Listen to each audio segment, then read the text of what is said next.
For session one of the April 2025 Widening the Pipeline virtual training, we'll focus on the March 21st executive order signed by President Donald Trump that was intended to dismantle the United States Department of Education.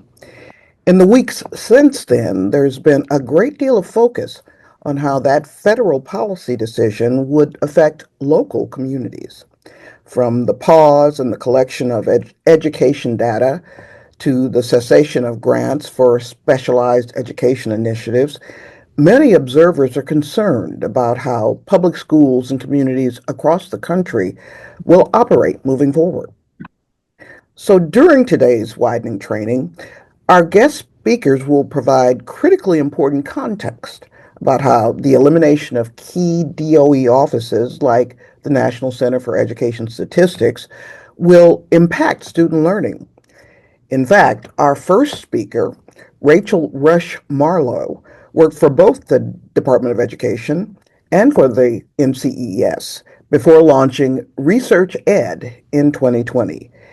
That organization provides research, advocacy, and data services to post-secondary institutions and affiliated organizations across the country.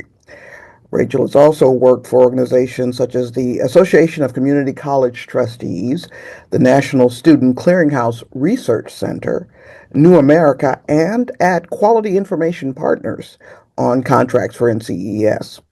Today, we are especially privileged to have excuse me.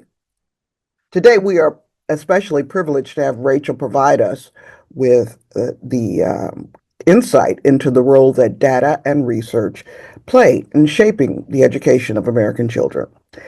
Rachel Rush-Marlowe, thank you so much for joining us today.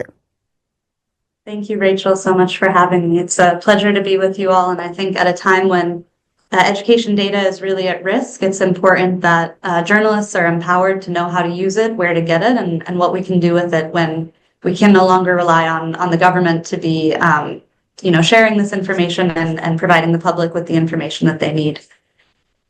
Now, as I mentioned during our first conversation prepping for this session, you have a unique perspective on this issue in that I believe you started at DOE at the beginning of the first Trump presidency.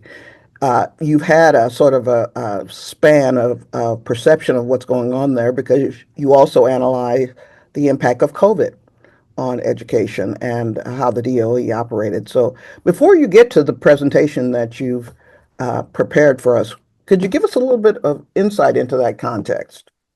Absolutely, yeah. So when I first started my career in higher education, I finished graduate school in 2024 and started working on contracts with the Department of Education, the National Center for Education Statistics. At the time, so I started in September, and then the administration transitioned in January of the following year.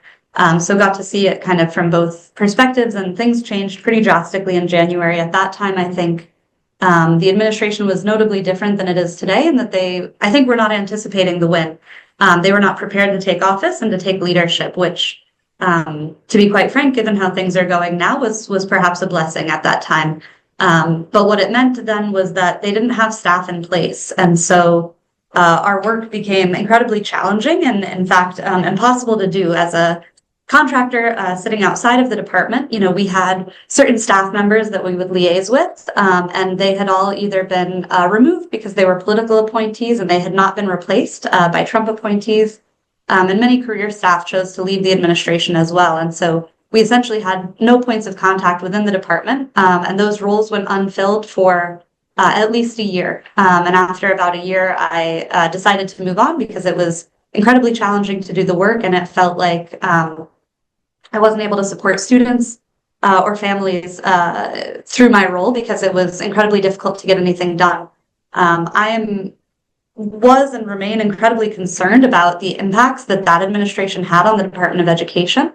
I think that it's not, it's difficult to report on. It's not like a top level news story, right? Like bureaucratic inefficiency, although we're talking about it in a very different context today, is not usually kind of sexy reporting to talk about, understaffing and things like that. But I'm concerned that prior to this administration that we were already feeling and will continue to feel the impacts of the vast understaffing that occurred during the first Trump administration. And so I'm much more concerned, of course, with the dramatic cuts, RIFs, and dismantling of our systems that are occurring now. And of course, as we discussed, we often think of DOE in terms of K through 12 education, but you have some other insight into the higher ed piece of this. What happened with your father? Can you share that with us? Absolutely, yeah. So the Department of Education also does a ton of work in the higher education space. That's where most of my portfolio is. My dad is also a professor and dean at the University of South Carolina, Beaufort, where they recently brought in a $5 million teacher quality partnership grant. Teacher quality partnership grants facilitate relationships between K-12 districts and higher education institutions. This does a number of different things, right? It reduces teacher pipeline shortages. So colleges are paired with K-12 districts so that they can do their teacher in-service training at those schools, which sets them up for roles in those schools right afterwards. It also is a great opportunity for education in place, especially in rural communities where we do a lot of work, so that kids in the K-12 district, right, also see a pipeline and a pathway to what it could look like to remain in their community. And get connected with that higher education institution. They do kind of reciprocal programming so they can see themselves as college students as well. Unfortunately, the teacher quality partnership grants, I believe $65 million worth of grants across the country were canceled a few weeks ago. There have been a number of things in the courts, back and forth legal battles, eventually ending in, most recently last week, a number of the grants were restored across the country due to ongoing litigation via a large educational association, which fought on behalf of their participating institutions. So some, but not all, grants were restored. However, over the weekend, I'm not sure of the exact ruling date, I believe perhaps last Friday, some cases went all the way to the Supreme Court, and a divided court ruled in favor of the Trump administration, once again rescinding some of those teacher quality partnership funds, which will have just devastating impacts on both higher education and K-12 districts across the country. So why don't at this point I let you take it away with your presentation and we can take it from there. Sure. Thank you so much, Rachel. And thank you for setting the stage kind of with those questions and conversation. I'm going to share my screen. So I have a presentation to share with you all today, but I would like to make this fairly interactive and have kind of a conversation as we go. I'm sure you all know each other quite well by now, but I don't know any of you and you don't know me yet. So please feel free to jump in or put questions in the chat and I'll pause as I go. I have a lot to cover today, so I wanted to focus today's conversation both on a better understanding of federal education, the way that the current kind of dismantling of the Department of Education is impacting education data and how that connects to how we can support families and students, how we can support the public in understanding how the Department of Ed supports families and students and what the state of education is. But also wanted to give some information on how to create meaningful and impactful data visualizations with this data, and give you all the tools to do that as part of your reporting. So as we get started, I think I've already been sufficiently introduced. I have just the mission and vision of my organization here, but we'll keep going. So I want to get started in talking about how you might be interested in using education data in your reporting. If you use it already, or if it's something that you're thinking about, would love to see and hear a little bit more from you all in the chat. And talk a little bit about how you think about education data, what education data sources you might already be using. Would just love to get a sense of kind of where everyone's at. And as you are popping that in the chat, I'm also going to bring up a quick poll. And so if you go to menti.com on your phone or laptop and you put in the code 79747238, I'll drop that in the chat as well. And just to get a sense of how comfortable you are, I said data generally, but it could be data, it could be education data, federal data sets. Would love to get a sense, just kind of level set of where everyone is at. And if you have anything you want to drop in the chat as well.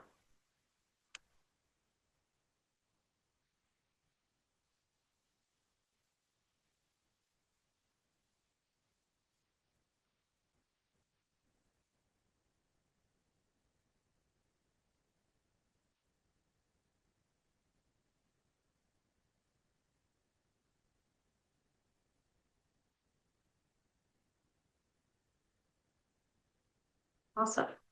So it looks like we've got almost everyone participating, and looks like let me not say, so it looks like the majority of you said that you're somewhat comfortable with data, right? Right there in the middle. Some people said uncomfortable, some people said very comfortable. I think that's great. I bring this up just to kind of level set and get a sense of where everyone's at, but also just to say that if you are comfortable reading this visualization, that's all of the baseline that you need in understanding data to do what we're going to talk about today. So we're really going to focus on what you can get out of federal data sets, where you can find federal education data if it's no longer available on federal websites, and how you can use it to make some really compelling, clear visualizations for your readers to help them understand education data as well. I see someone in the chat said they use state-gathered metrics and federal EDU and census data. It's dense usually and overwhelming. Absolutely. So it sounds like you already have a ton of experience with this, Lionel, but we're going to look at some tools and resources today to help make some of that data a little bit less overwhelming. Thank you all so much for sharing.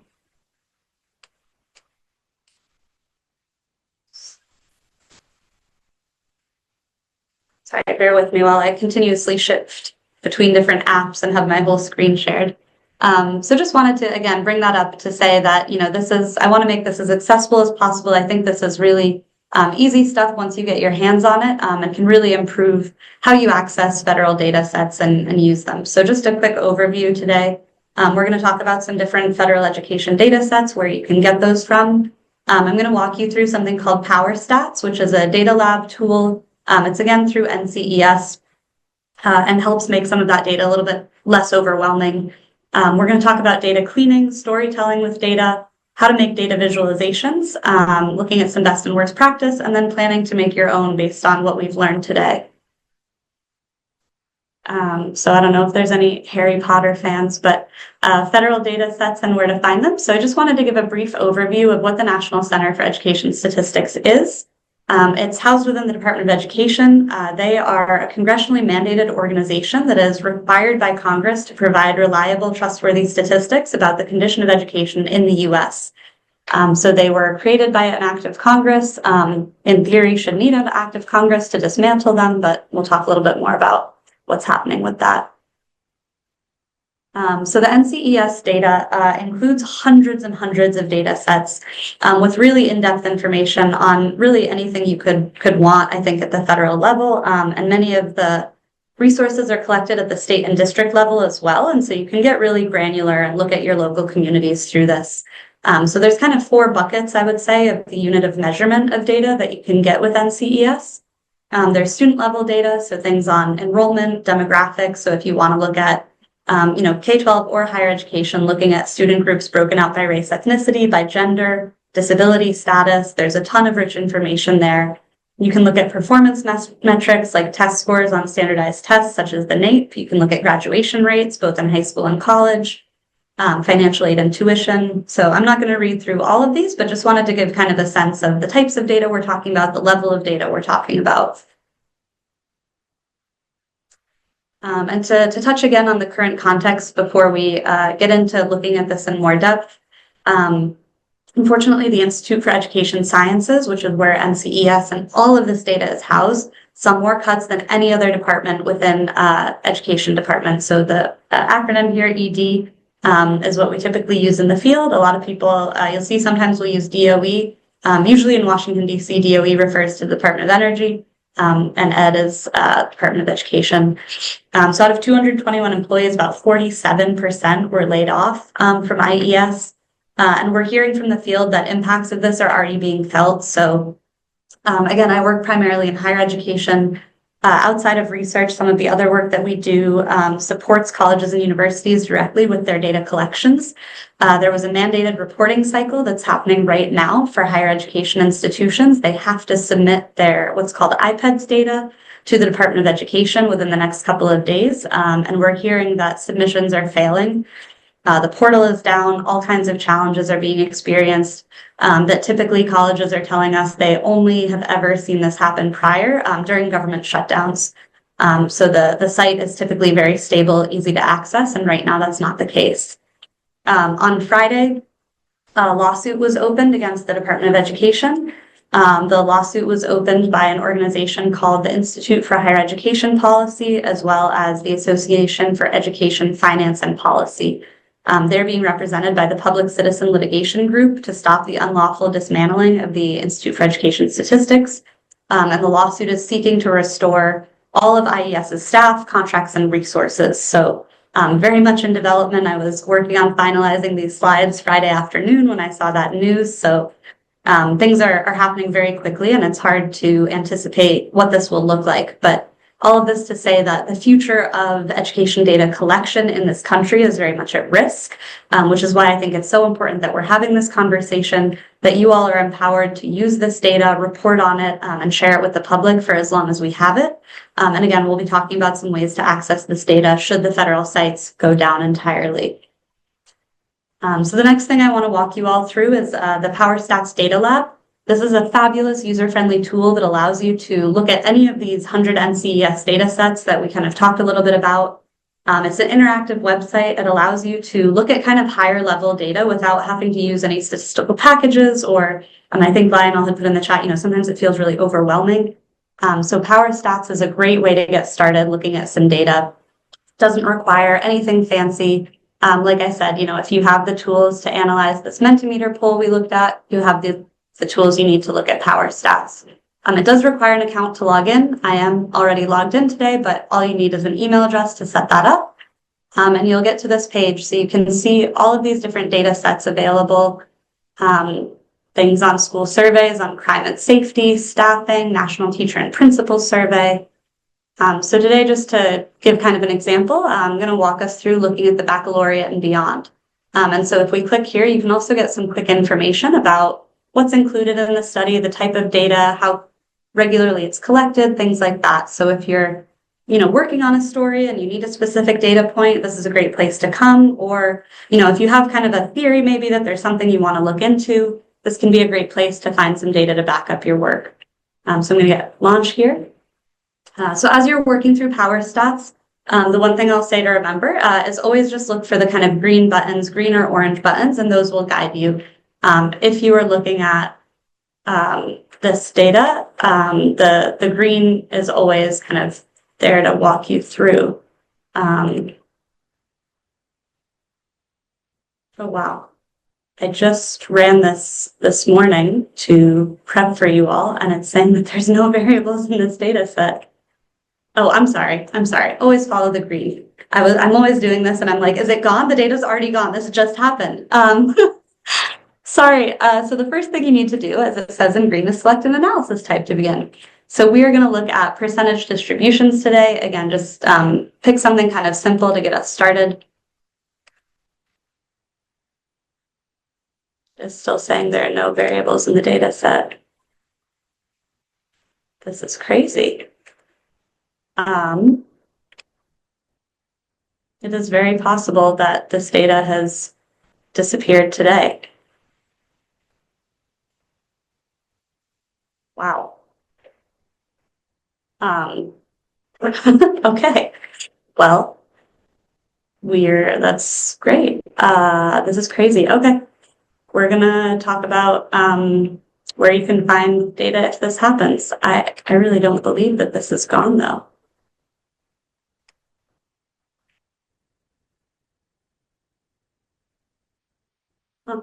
All right, well, things are dynamic and changing every moment.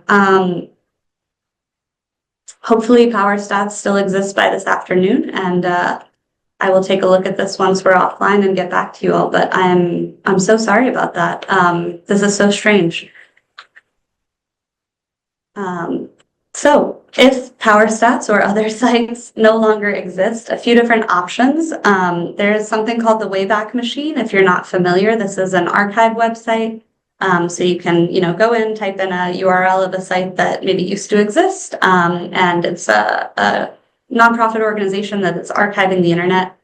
One thing that is not actually available in PowerStats is NAEP scores. So these are the standardized test scores that children across the country take in, I believe, third through 12th grade, in some states every year, in some states on a less frequent cadence. Zelma.ai is a great tool we'll look quickly at together. And then I'll also show you the PNPI Data Explorer since we did not have a chance to actually look in Power Stats. Zelma.ai is a great resource. It's hosted by, again, a third party, so no risk of it going down. There is, of course, a risk that, the data won't continue to be updated as we move forward, right? But Zelma.ai uses a very similar format to ChatGPT. You can type in a question and it will query for you the NAEP data.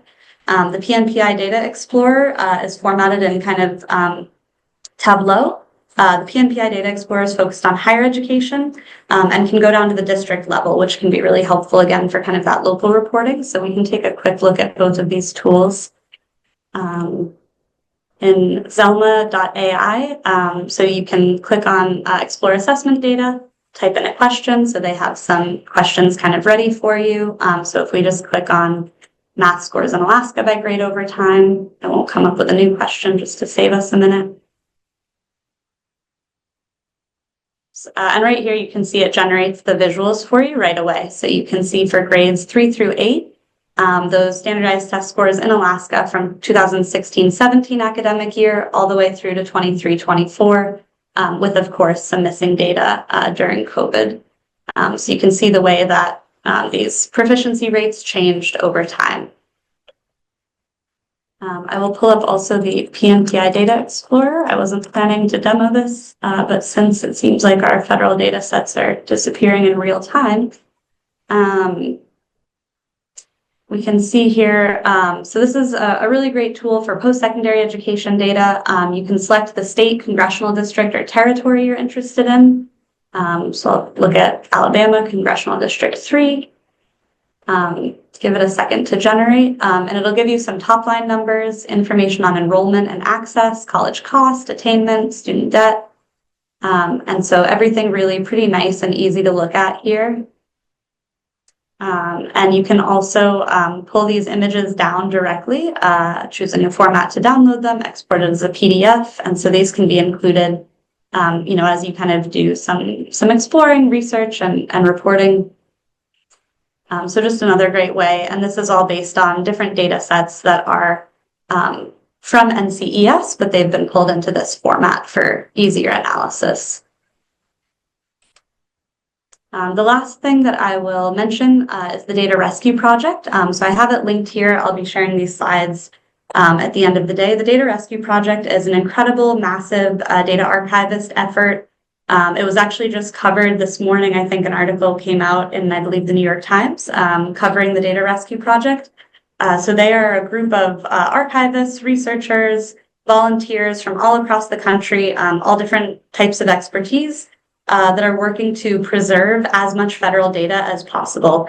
It's also a great kind of social network of folks. And so if there's something that you're worried about losing or you're looking for, there's ways to kind of get connected with people there and see if someone can pull that for you, or if someone has perhaps already collected it and they're working on finding servers and secure ways to host all of this information.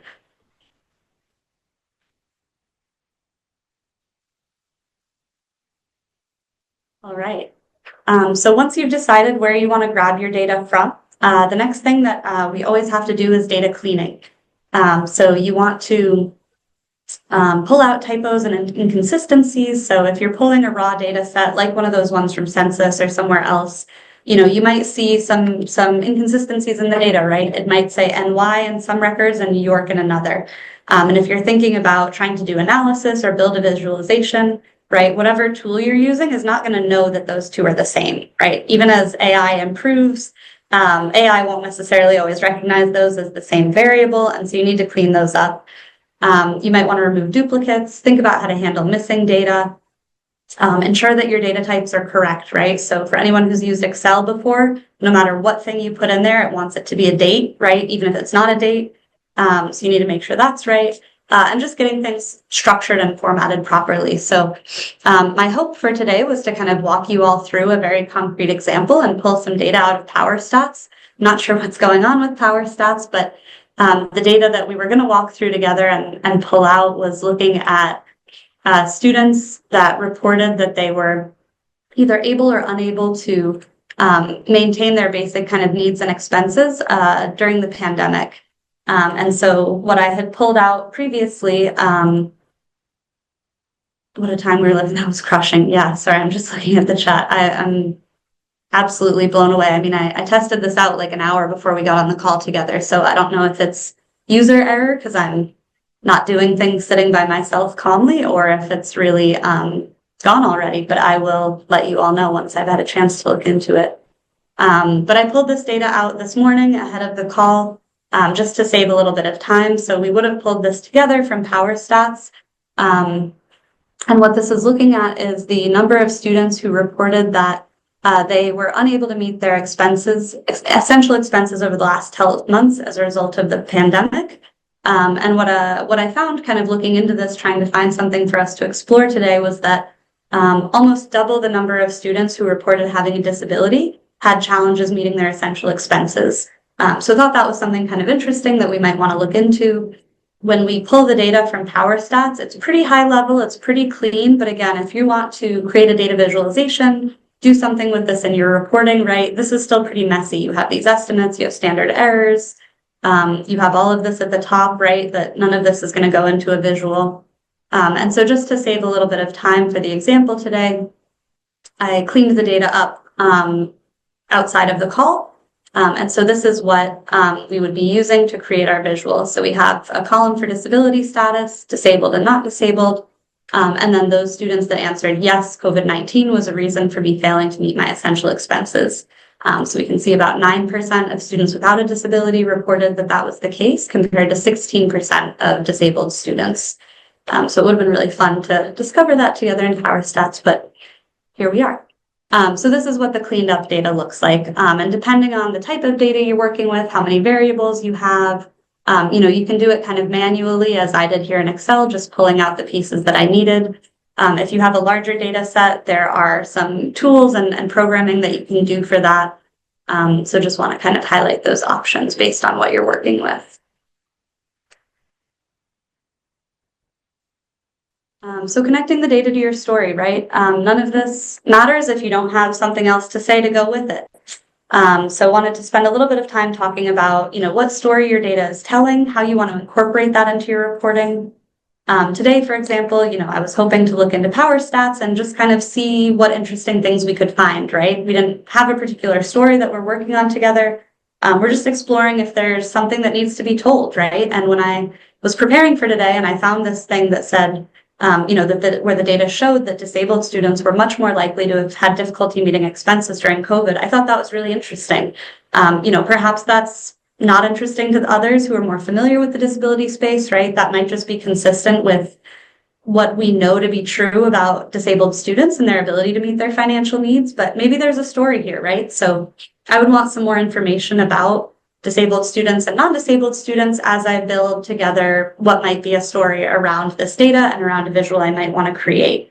So sometimes, you might be working on a story, you're looking for data to back it up. Maybe you're just exploring to see what's out there, see if there's a story that needs to be told.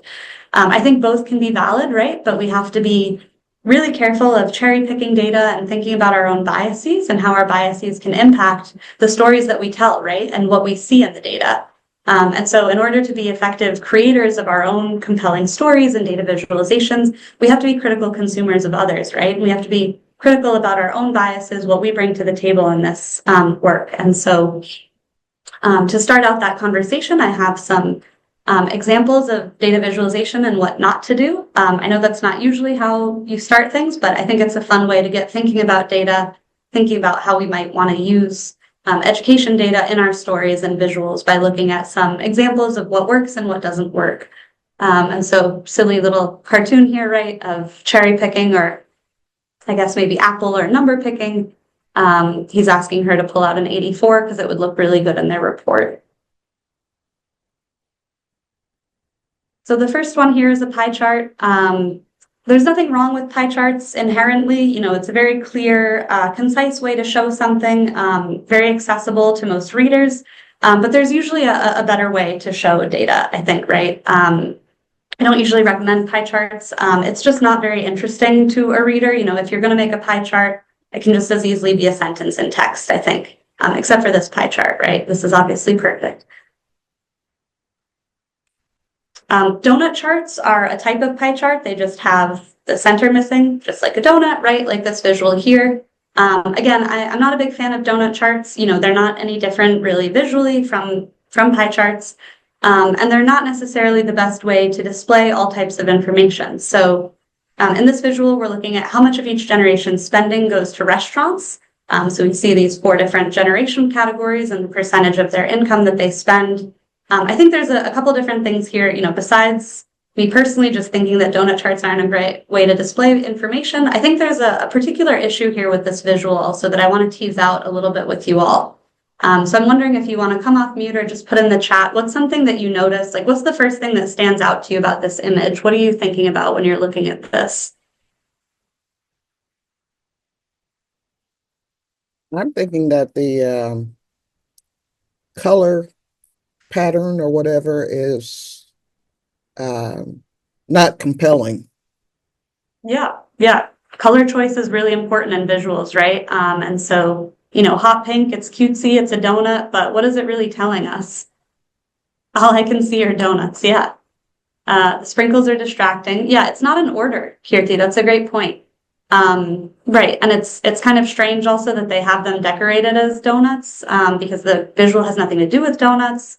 The way it's displayed feels counterintuitive. Yeah, exactly. So not being in order, the display being a little counterintuitive. There's very little difference between the percentage amount, so they all look similar. Yeah, exactly. So that you all kind of have touched on what is one of my biggest issues with this visual is that they're using it for comparative. Yeah, all the percentages look like they could be about the same size at a glance. Exactly, right? So when you actually look at the numbers that they're telling you, traditionalists 13%, versus millennials 24, that's like almost, that's a little like kind of close to half, right? Like 13 to 26.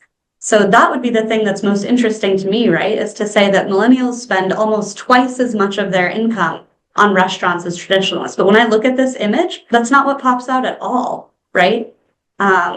Too playful. Yeah, your eyes don't go where you want them to. So much great feedback. So I think that this is a pretty poor chart choice type for this type of information, right? If the purpose of this, which I imagine it might be, is to compare, right? We're comparing different generations. The data that you're looking at doesn't feel comparative at all. There's too much color. There's too many weird things going on. Your eye is not immediately drawn to those distinctions, which is where it should be. Oops, there we go. Just kind of a silly thing here, but you really never, ever need a 3D visual, especially one that's also a pie chart. 3D visuals just rarely add anything useful to the conversation, especially this one, right, has no numbers on it, but even if it did, you imagine that the numbers would likely be related to the size of each slice of pie. And so it also being 3D is just confusing. I've never seen a 3D visual that where it's added anything beneficial to the conversation. All right, so we're going to talk about some other types of data issues. This is also just kind of a silly one, but the question asks, is truncating the y-axis dishonest, yes or no? And you'll notice, you know, almost immediately here, I think, right, that this is a pretty dramatically truncated axis. So we see that the numbers start, we can, you know, we see 92 as the first marker. We can assume it starts at 90. So this is a problem, right? It looks like 50% of people think yes, 50% think no, but really the numbers are starting at 90. So here I don't say never. I'll say you should almost never truncate an axis, but there are exceptions to that, which we'll look at in just a minute. So I want to look at a couple different examples of truncated axes and talk about them a little bit more. So we have another visual here. We're looking at the effectiveness of allergy medicines. I thought it's not education related, but this felt timely. I don't know where y'all are located, but I'm in DC and my car is yellow with pollen. I can't walk outside with just like turning into a sneezing fit. So this is looking at the percentage of people who reported fewer symptoms, right? With 2 different companies, Hapajoy and Pollaway. And what do we notice here? Year round, yeah, the pollen is horrible this year. So what do you all notice in this visual? We have a truncated axis, right? Does this seem like a reasonable way to display this information? I'd say no, because the trunk, it's like making it like a way smaller a tiny difference appear way larger than it actually is. Yeah, yeah, exactly. So a lot of people making the same comment in the chat, right? Because of the truncation, we're talking about the difference between, what is this, 30.4% and 30.6%. Totally marginal, probably within margin of error. Both drugs work about the same, but this is making it look like a huge difference. All right, how about here? So we have average global temperature data from 1900 to the year 2000. So these two visuals, the one on the left and the right, are both showing the same information. Technically, you could say the one on the left is truncated because it starts at 10, not 0. Or I guess maybe it's not marked, but you can assume the 0 line is down here.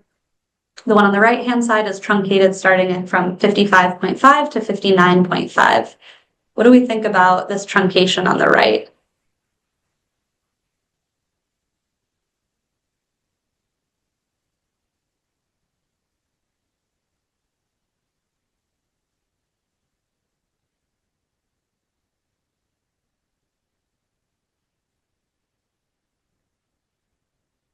Yeah, so Chloe's saying, yeah, it's okay because of the context. Lionel, the right is much better because the differences are slight over a long period of time. Yeah, so tell me more about the context. What makes the context make this okay? Just because like a difference in average global temperature scientifically is much more significant than than like a slight percentage in symptom reporting. Yeah, exactly, right? So even though on both visuals you're seeing that the temperature just goes from about 57 degrees to 59 degrees, 2 degrees in global temperature is huge, right? Whereas the difference between 30.2 and 30.6% in symptom reporting is not big. So in this case, I had to caveat that most of the time truncation is not good, but in contexts where, small differences are representative of something much larger, it can be okay. So we looked at a couple examples, right, of some bad visualizations. What are some other things, either from what we looked at or things that we haven't seen yet that make a data visualization bad?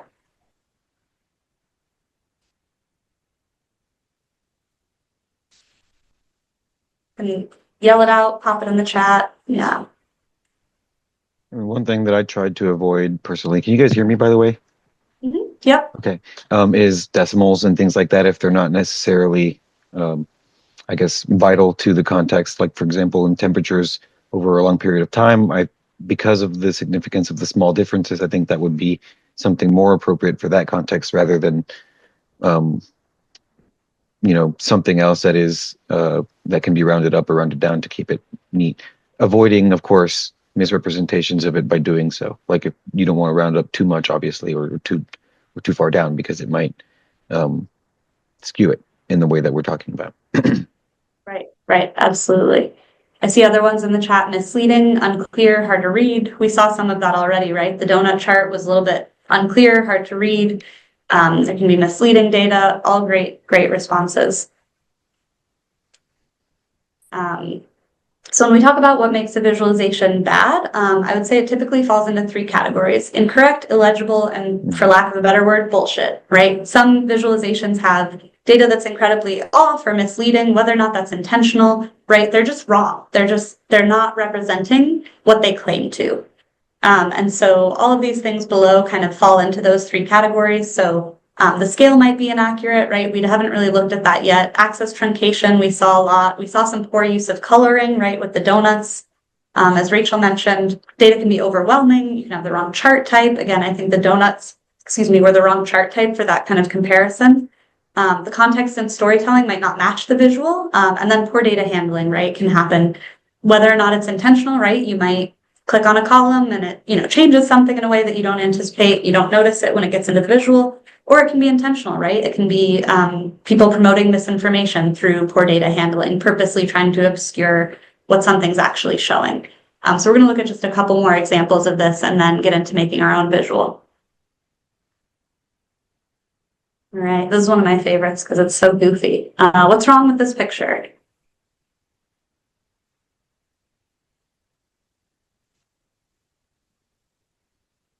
Yeah, this one's a lot of fun. Yeah, scale truncation, exactly, right? So women in India being around 5 foot are not 1/4 of the height of Latvian women who are 5'4", right? I think truncation might be appropriate here, right? Because there's not a ton of variation in height, like lower than 5 foot or higher than 5'7". I mean, I might widen it a little bit as someone who's towards the lower end of the scale myself. But the scale is completely off.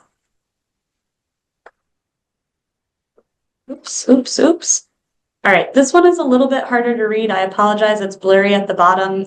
That's because this is a screenshot that I actually took from my cell phone back in 2020. And when I was preparing for today, I somehow found someone else on the internet had also come across this one, which was exciting because it didn't make the news at the time, nor has it since, but I found another data nerd.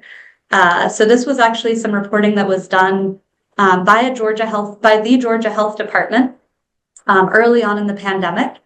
They were trying to make an argument that COVID cases were on a steady decline from late April to early May.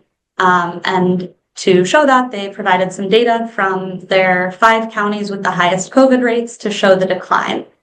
But there's something pretty off about this visual.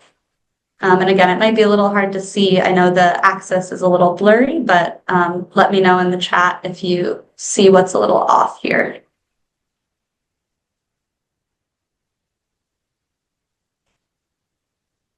Yeah, exactly, Richard. The dates are totally out of order. Oh, that's your coverage area. Very cool. Yeah, so you can see that on the left-hand side here, right, we're looking at April 28th, then April 27th, 29th, then April 30th is over here, then April 25th, April 26th, it's all out of order, right? They did this several times, wow. Yeah, so you can see that, they just ordered this by height rather than date, right? Which could be accidental, but seems perhaps unlikely. And they also changed the county order. Yeah, exactly. So the corrected version that someone I found online created now has this by the correct date. So we can see this much more clearly, and you can see that it tells a very different picture, right? And I believe that this reporting came out right around May 8th or 9th. And so, you do see the numbers are much, much lower there, probably a lag in reporting timeline. The other thing that I would note is that, while I think this is a much better visual, if I were to put this together, I might make one additional change, which would be to someone else's point, right? I might put the counties in the same order on each date. It really depends on what you're trying to visualize, right? And so I think this is important and ties back to storytelling. So if the story here is about which county was the most impacted on each date, then this might be the way that you want to visualize it, right? Because the eye is very quickly drawn to what is the highest number on each date, and you see that that changes. For me, I think it might be more interesting to know how the counties are each respectively doing over time. And if that's what you wanted to emphasize, then you might want to put the counties in the same order on each date, right? So that, for example, if we're looking in yellow at Fulton County, I would want Fulton to be the first bar on each date, because then it's easier for your eyes visually to look across at each county and how they're changing over time. All right. So I've picked quite a few things today that are, maybe get us feeling strongly about a lot of these issues, right? And I know they're not all education related, but some of the best examples that I could find of these things were from a number of different fields. And so I also wanted to pick things that are intentionally a little bit polarizing, right? Because it's not necessarily about how we feel about the issues, but how we can analyze what's happening in the data, right? And be good arbiters of that. Yeah, a good point on the last one, a line chart would probably be easier to follow as well, absolutely. And so when we're looking at this line chart, what do you notice? What story is this telling? What do you see right away with some of the things we talked about in data visualization and do's and don'ts? So we're looking here at Planned Parenthood Federation of America. This is a chart. Went quite viral a few years ago. I had it in the back of my mind when I was getting ready for this. This was shared in a committee meeting in 2015 by Jason Chaffetz, who's a former congressman from California, who was making an argument about funding for Planned Parenthood. And his kind of top line, you can see that abortions are up and life-saving procedures are down, was the argument that he was making from 2006 to 2013. So what do you notice about the numbers here, about the axes?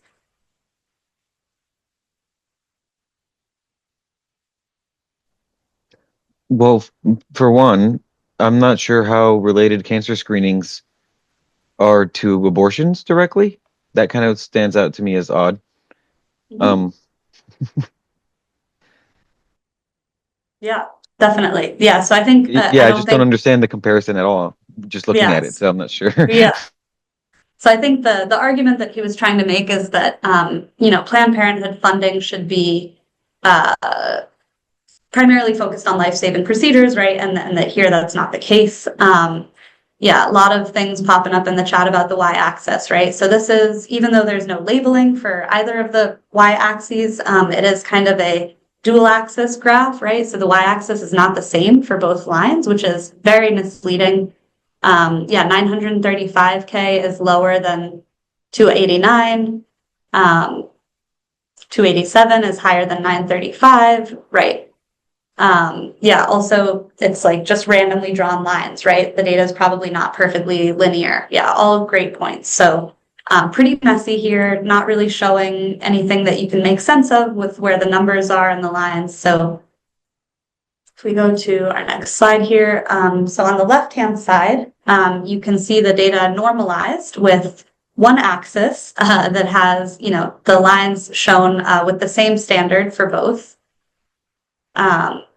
Could have probably been separated better to tell the story. Yeah, exactly. And so here we see the same numbers exactly, but just on a single axis graph. So we see abortions now look somewhat consistent over time. We see that cancer screenings and preventive services actually have gone down. Part of the reason for that, just for some interesting context perhaps, is that from 2006 to 2013, the recommendations for women's cancer and preventive screenings changed pretty dramatically. So while it used to be once a year, I think the recommendation is now 3 to 5 years, depending on women's age and health, as long as you're getting normal readings back in your screenings. The other thing was that the previous visual mentioned life-saving procedures very specifically, and so someone went as far as to combine all of the services that Planned Parenthood provides outside of cancer screenings and combine those in all of the abortion and non-abortion services. And you can see here that it looks even more kind of consistent when put into that context, right? So this data was a little bit cherry-picked with the cancer screenings because those did go down, in fact. But when combined with all of the other services that Planned Parenthood provides, numbers for non-abortion and abortion services remain pretty constant over time, even with that dip in cancer screenings. So I would say, a few different things, right? The vertical axis labeling, dual axis, the scale was wrong, and it's what I would describe, as a bullshit visual, right? Whether intentional or not, it's not correctly displaying information that it's stating that it does.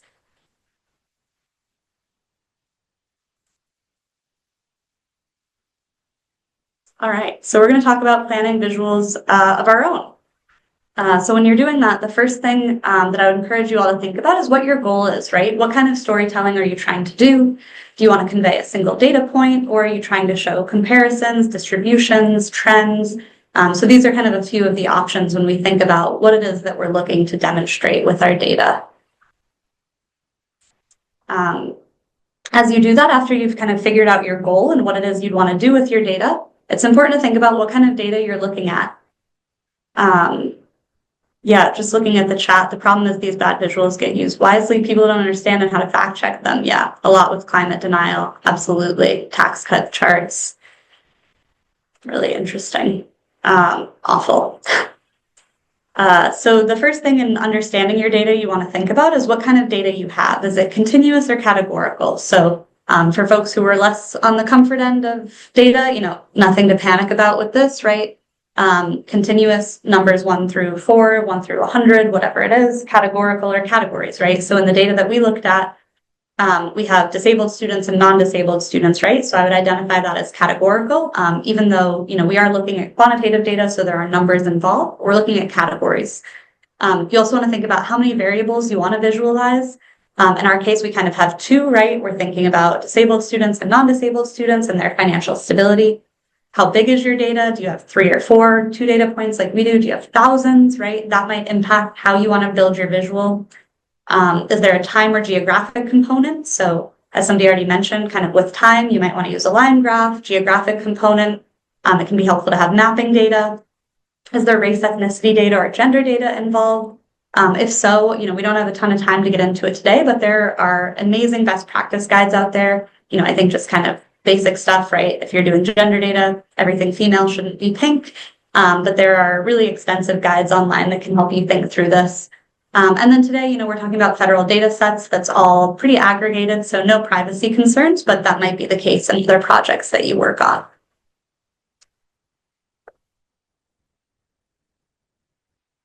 And so once you've thought about your goal and you've understood the data you're working with, it's time to pick a chart type.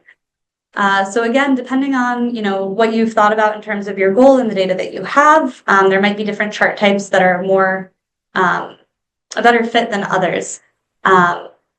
We aren't going to talk a ton today about colors. Again, there are some great resources in color and design online, but just a few things to think about, right? You want visually appealing, clear, topically relevant, and you also want to keep in mind any accessibility issues. So, many of you might have other team members in your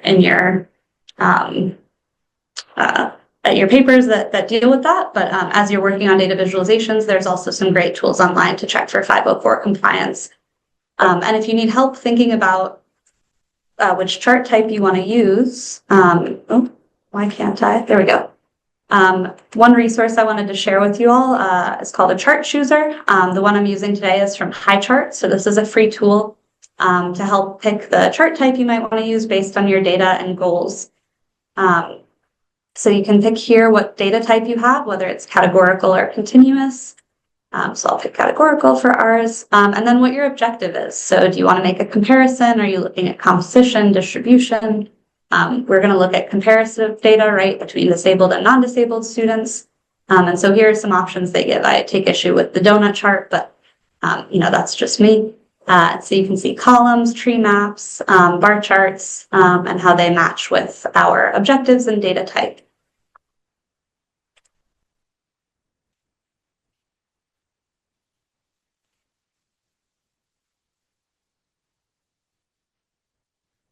So a couple of tools I want to share, and I will send links and things to all of this in the follow-up email that you'll get after today. But a few different options as you're making your own data visualizations. Canva is a wonderful resource. They have some very basic structures for visualizations. Tableau is great if you want to get your hands a little bit more in the weeds with the data. It's still point and click, no need to code. You can download Tableau Desktop to your machine for free with an EDU email address for a year.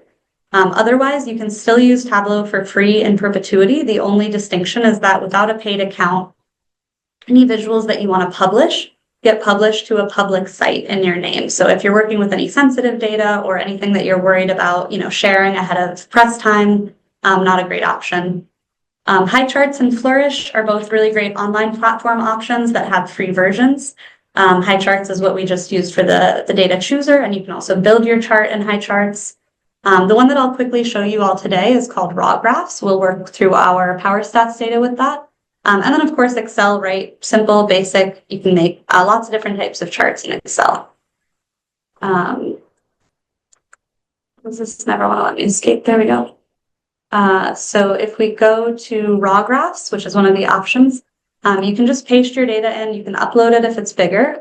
Since we have this really small little Power Stats clean file I made, we're going to pop that in here. So we see our data has come through. Now that it's been successfully imported, we can choose a chart type. So again, not a ton of data we're working with. I want to do a comparison, so I think a bar chart might be a good option. We'll select that here and scroll down. And then the third step is mapping. So we have to figure out how we want our data to be visualized. So I'm going to put disability status as the bar. And then we need to determine the size of the bar, right? And the size of the bar will be driven by whether or not COVID-19 was a reason for failing to meet essential expenses. So we'll put that in size. And you can see that it generated this little chart for us, right? Nothing revolutionary, not beautiful or groundbreaking, but just wanted to give a really simple example of how you could bring some data through and use this free tool. And then you can play with the margins, play with the colors, the labels, and everything to make this look a little fancier, right? But pretty quick and easy to grab, the data that you want and create a visualization. Rachel, I'm going to jump in here because first of all, I think we need to steal a little bit of time from our break to keep you here just a little bit longer if you can stay. Sure. The one question that I had, and then I'm going to open it up to the journalists, is that when we're communicating this issue to the public or trying to get them to understand what disappearing data means, would it make sense for the fellows to go back to their newsrooms and maybe take a look at the data in their communities, what's available, is that a story, a valid story? Absolutely. Yeah, help us flesh that out a little bit. Absolutely. Yeah, I think, thank you for bringing that up. And I think that's a great point.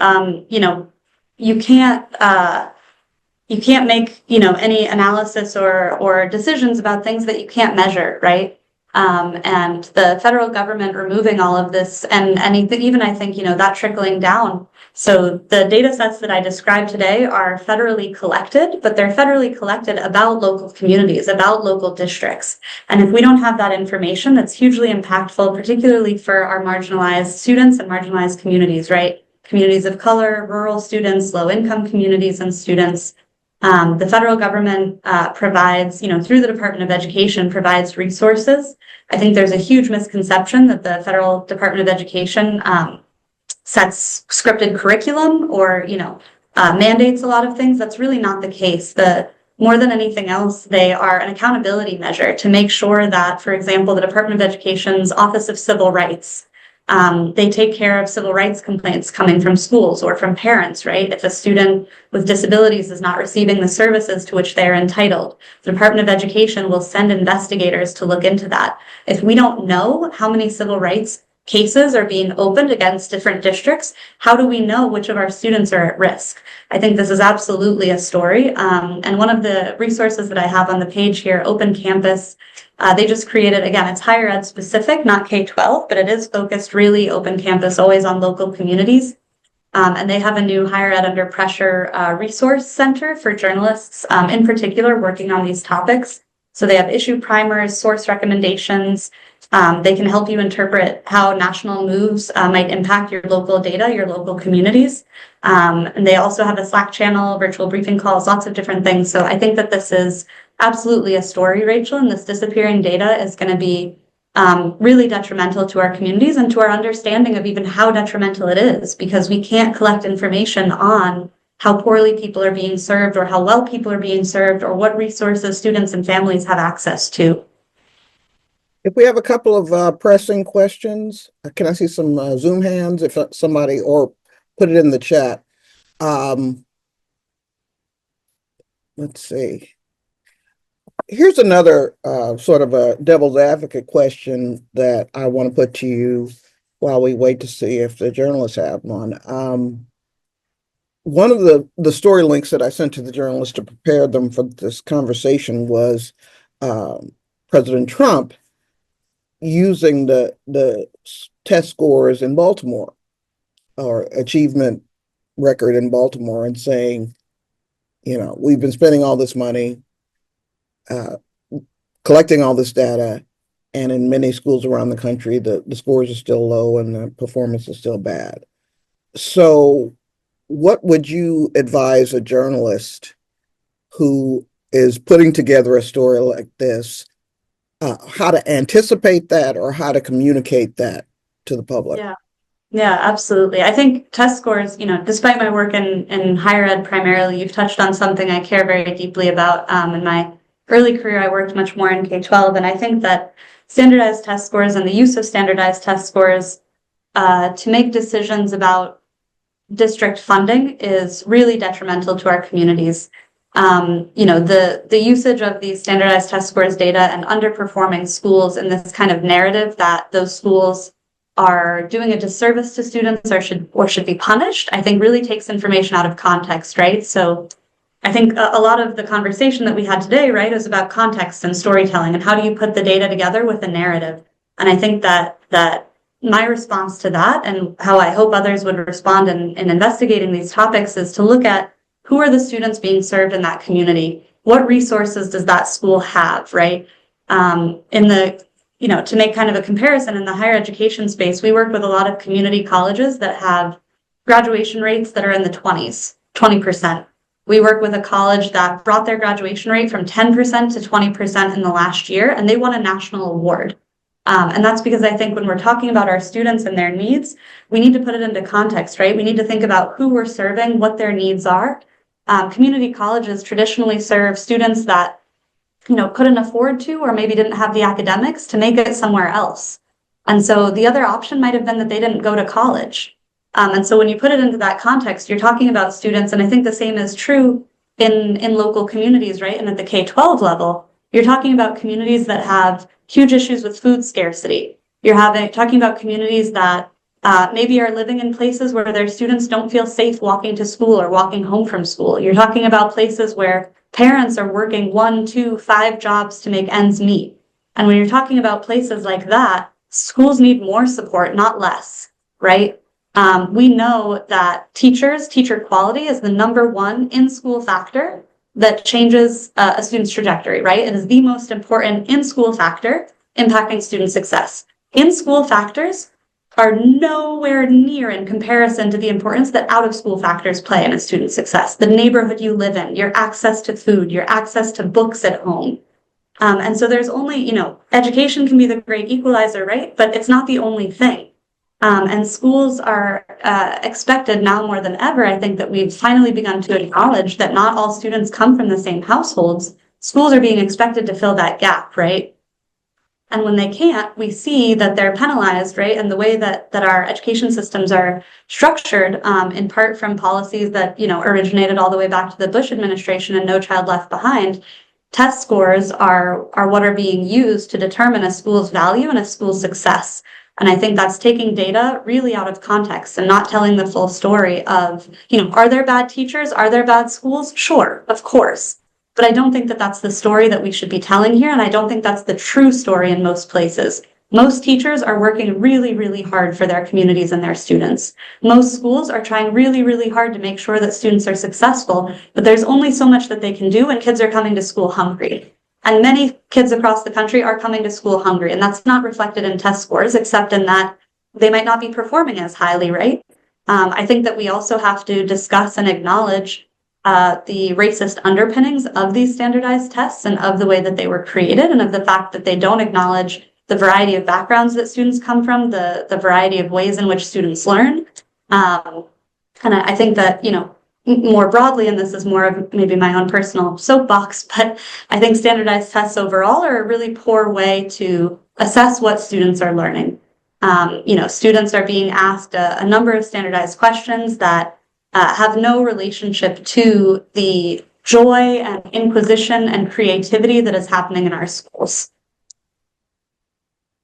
Last call from the fellows. Are there any of you who have questions, or should I just take it away here? I had a quick one, hopefully. Okay. One thing that Lionel Ramos, with KUSU, I cover state government for a public radio station in Oklahoma City. One thing that I've found, kind of reporting on education, we have an education report at the station that I work a lot with, especially with our political context here, is that Oklahoma's structure for how education is funded and what money they get and what they do with it is kind of its own. And other states have their own systems, and that makes for really, really messy data and really messy comparisons, I've found. And I wonder just how you navigate that complexity when you're trying to compare one state to the other, and the metrics they have are standardized test scores, and the metrics they don't have are the things that pertain to poverty and race and such, or they conflate. One thing that happens often in Oklahoma is they conflate white and Hispanic, and they don't offer the distinction of the Hispanics by themselves, and so there's an arbitrary finding there now. So just kind of wondering how you navigate that stuff. Yeah, that's a great question. I think that's why, journalism and storytelling and how you craft these narratives is so important, right? Sometimes the data is insufficient. Sometimes the data itself at its source is misleading. And so I think, providing that additional context, that qualitative data, or pulling in information about demographics and about state policy, right? To say that, Oklahoma might be in a story where it's being compared to New York, right? But to bring in that context to say, look, these two states, these two districts, these two systems are not funded the same. And here's how things look different.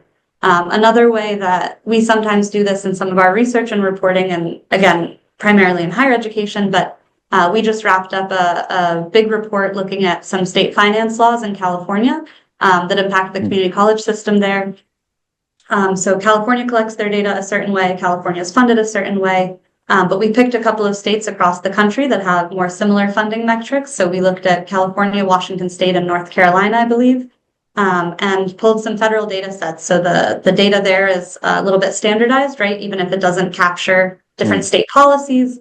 And so we added kind of that qualitative component talking about the ways that California is different from other states, but also pulled in data from what's called IPEDS, the Integrated Post-Secondary Education Data Set, to look at financial metrics that are calculated at all three states, show how those work, and then add that kind of contextual additional information. But I think it's a hard question. Doesn't have any concrete answer, but I think to the extent possible, pulling in those standardized numbers where they exist and providing that context as to why, what disaggregations you're not seeing, right? What's in the data and what's missing from the data, and calling that out really vocally to say, this data set combined white and Hispanic students, despite the fact that we know, right, insert some information you have about why you think they should be separated out. Okay, that is really helpful. Thank you. And it is comforting because it's essentially what I've defaulted to is learning each system individually and then being like, okay, now I'm looking at this and what's different and what isn't and how do these match and like what metrics do they have that are either similar enough or representing the same thing that may be called something different and being able to characterize it with, I guess, with my own language in that way and having those to stand on. Absolutely. Okay. Thank you. Rachel, we're clearly going to have to invite you back to talk with the journalists, and I know that they'll want to keep in touch with you. We have your email address and whatever, but I just want to take this opportunity to say you have broadened my perspective on how to cover this issue and how to communicate it to readers and listeners and viewers. So Rachel Rush-Marlowe of Research Ed, thank you so much for joining Winding the Pipeline today. Thank you all so much for having me, and I hope you all stay in touch, and I will be sharing the slides and also looking into if Power Stats is officially dead. Yes, please do let us know about that. That is chilling, but that's thank you all so much. Take care. I'll be in touch. All right. Bye, everyone. Thank you.